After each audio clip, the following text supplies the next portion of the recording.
मराठा आरक्षण आंदोलन करने वाले मनोज जरांगे ने 5 दिन के अनशन के बाद जीत का ऐलान कर दिया है। उन्होंने कहा कि सरकार ने उनकी मांगें मान ली हैं। मनोज जरांगे ने सरकार को 2 महीने का समय दिया है, जिसमें मराठा और कुणबी को एक ही समुदाय मानते हुए जीआर जारी किया जाएगा। जरांगे के मुताबिक सरकार ने आंदोलन में जान गंवाने वाले परिवारों को मुआवजा और प्रदर्शनकारियों पर दर्ज केस वापस लेने का वादा भी किया है। इस खबर पर मनोज जरांगे के समर्थक नाचते हुए नजर आए।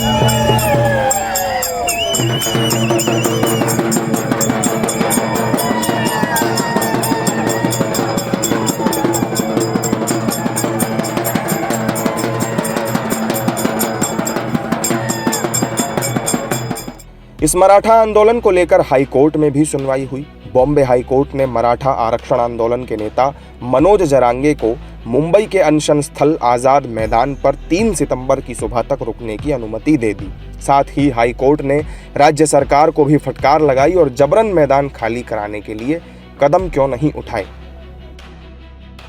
आप तो जानते हैं कि बार बार मैं ये कह रहा हूँ, यहाँ पे ये जो आंदोलन हुआ है, ये सरकार ने जो मांगे अगर पहली बार पूरी करते तो ये आंदोलन नहीं होता। हाँ, के सबके सवालों का यही जवाब है।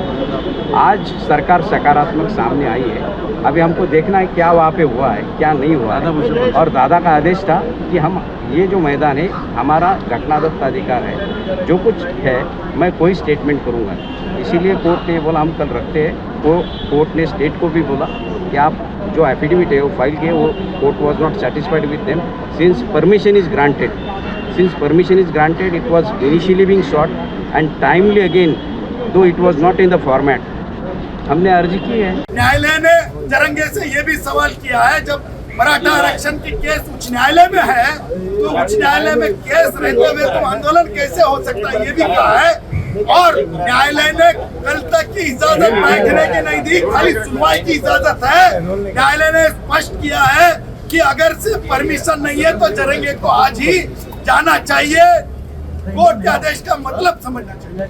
बहरहाल पिछले 5 दिनों से चल रहा मराठा आंदोलन आखिरकार खत्म होने को है। अब मनोज जरांगे मुंबई खाली करने की बात भी कह चुके हैं। एक लंबे हंगामे और कोर्ट कचहरी के बाद सरकार और मनोज जरांगे एक आम सहमति पर आए हैं। अब देखना है कि आगे भी सब ठीक रहता है या नहीं।